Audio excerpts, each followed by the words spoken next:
പ്രിയപ്പെട്ടവരെ, അസ്സലാമു അലൈക്കും വറഹ്മത്തുള്ളാഹി.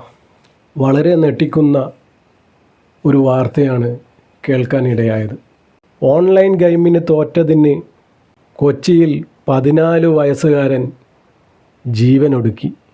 വെറും ഒരു 14 വയസ്സുകാരൻ. ചെമ്മങ്ങനാട് കപ്രാശ്ശേരി വടക്കുംചേരി വീട്ടിൽ ജൈമിയുടെ മകൻ അഗ്നൽ 14 വയസ്സ്.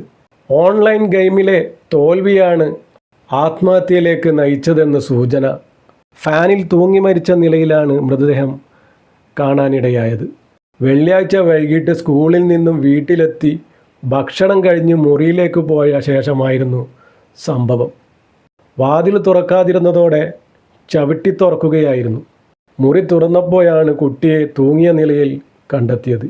ഉടനെ അടുത്തുള്ള ആശുപത്രിയിൽ എത്തിച്ചെങ്കിലും മരണം സംഭവിച്ചു. മൃതദേഹം ആശുപത്രി മോർച്ചറിയിൽ സൂക്ഷിച്ചിരിക്കുകയാണ്. നെടുമ്പാശ്ശേരി പോലീസ് എത്തി ഇൻക്വസ്റ്റ് നടപടികൾ പൂർത്തിയാക്കിയ ശേഷം മൃതദേഹം കളമശ്ശേരി മെഡിക്കൽ കോളേജിൽ പോസ്റ്റ്മോർട്ടം ചെയ്യും.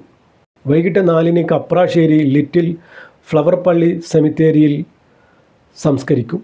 പരമാവധി നമ്മുടെ കുട്ടികളൊക്കെ ഗെയിമിന് അഡിഷനായ കുട്ടികളൊക്കെ നമ്മൾ മെല്ലെ മെല്ലെ ഒറ്റയടിക്ക് അങ്ങ് പിടിച്ചു വാങ്ങിക്കാതെ മെല്ലെ മെല്ലെ അതിൽ നിന്നും ഒഴിവാക്കാൻ ശ്രമിക്കാം.